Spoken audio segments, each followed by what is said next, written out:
अरे वा, आलात. हा हो. आता शोभताय माझे आई बाबा.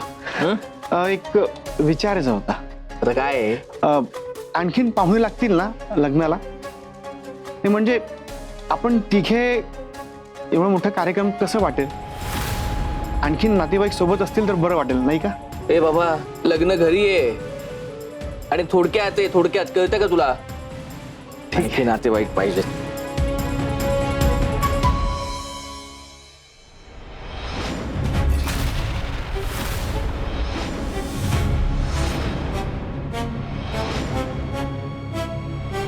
हे ओरखडे मगाशी इथे नव्हते, हे आता दिसत आहेत जेव्हापासून ही इथे उभी आहे. मला असं वाटतं आपण ना हिची पर्स चेक करूया. म्हणजे ज्या कुठल्या टोकदार वस्तूने हिने केलंय ना ती वस्तू हिच्या पर्स मध्ये असेल.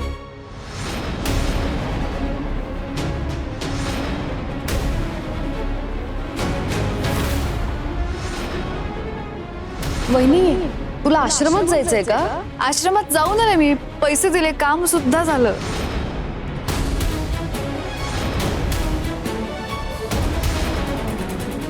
तू इथे काय करतेयस? मी वॉशरूमला गेले होते.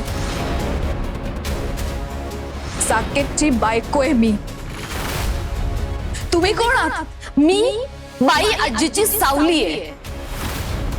मला काय हौस नाही तुझ्यावर संशय घ्यायची, पण दरवेळी मी तुझ्यावरच का संशय घेते याचा विचार केलास कधी? शांभवी बहिणी असं का वागतेय? खरंच इथून गेल्यावर माझ्या बाई आजीची काळजी कोण घेणार? फायनली तू लग्न करून चाललीस तर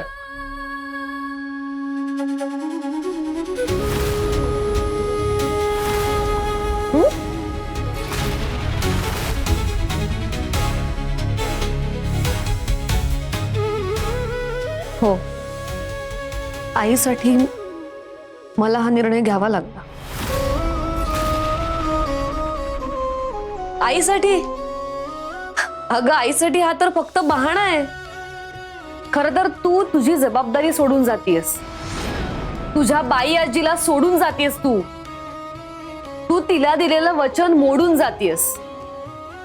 तू काय बोलली होतीस ग बाई आजीला? की कायम तुझी सावली बनून राहील, कायम तुझ्या सोबत राहील. पण तू त्यांची सावली होऊच शकत नाहीस. तू तिला दिलेलं वचन मोडतीयस छवी. सावली कधी सोडून नाही जात. तुलाही असंच वाटतंय की मी मुद्दाम वचन मोडलं? मग तूच सांग ना मी काय करू? आणि तुला तर सगळंच दिसतंय.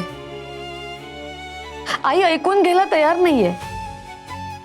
घरात सगळेच माझ्या लग्नाची तयारी करत होते आणि मुळात माझं ज्याच्यावर प्रेम आहे त्याच्यासोबत माझं लग्न होणारच नाहीये. मग मी कोणाशी का लग्न करेना? त्याने काय फरक पडतोय? मग तो प्रतीक असो किंवा आणखी कोणी, शेवटी ती एक ऍडजस्टमेंटच असणार आहे.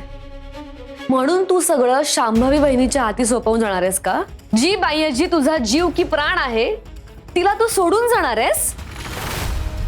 छवी, तुला माहितीये तू लग्न करून या घरातून निघून गेल्यानंतर तुझ्या बाई आजीच्या जीवाला धोका असू शकतो. नाही, मान्य आहे शांभवी बहिणीच्या विरोधात तुझ्याकडे कुठलेही पुरावे नाहीयेत, पण अगं बाई आजी, तुझ्या बाई आजीसाठी तू थांबू शकत नाहीस?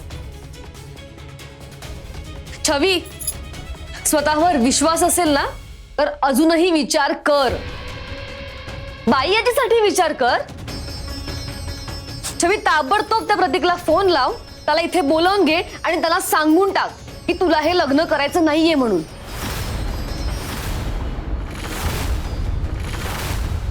सॉरी म्हण त्याला आणि त्याला सगळी परिस्थिती समजावून सांग.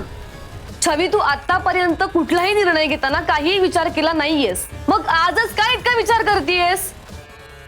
छवी, बोल काहीतरी. तू आत्ताच्या आता प्रतीकला फोन कर आणि त्याला सांगून टाक की तुला हे लग्न करायचं नाहीये.